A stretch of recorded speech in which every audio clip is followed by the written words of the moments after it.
Mas mabilis yung ano. Ay! Uy!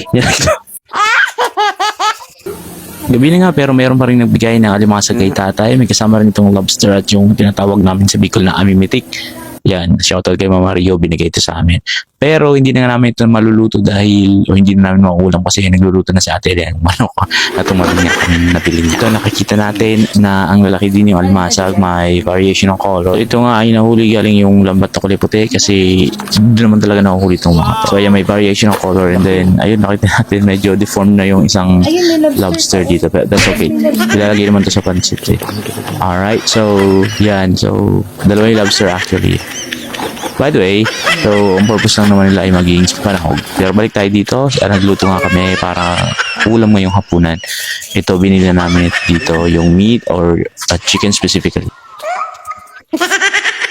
Yan. So, mas maganda siyang i-grill dito sa may tinatawag na mas mabilis kasi siya. Pero, kailangang alerto rin kasi mas mabilis siyang matuto. Medyo ano lang, small pieces lang yung pagkakachop sa kanya. Kaya medyo lumusot yung iba sa ilalim. By the way, we covered naman dito. And then, ayan, medyo natutunga lang yung iba. Pero, ang sarap ng sound niya, no? While we're grilling this. By the way, hindi naman native ata ito eh. Pero, okay pa rin yung iniihaw. Kasi sa ina-adobo para tasteless. Pinabad, minarinate sa konting mixture ng condiments.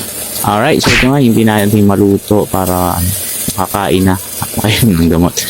Yan, so yung fats niya nag-drop dun sa may sa may impyerno. Biglang nagtukas ng ayun, hulog. Thank you for watching. So, abangan yung mini vlog. Wow, mini vlog. Mini vlog namin, Jin. Ako na mag-video-video pero sayang naman, di ba? Para ma-capture yung moment na magaganto-ganto tayo. Try lang video-video, no? May ideal kasi kami na nag-video-video yung mga ganito. Okay, so ang sarap talaga kapag iniihaw natural, di ba? Natural. At sana panoorin yung mini vlog namin, Jin. We capture yung mga ganto-ganto luto. At ito nga pala yung kahoy, yung susunod namin iihaw. Hindi, nilagyan dyan para mabilis matuyo. Kasi meron din dito sa katabi ng kalan, meron din lutuan ng pangkahoy. Diba? Ganito sa province eh.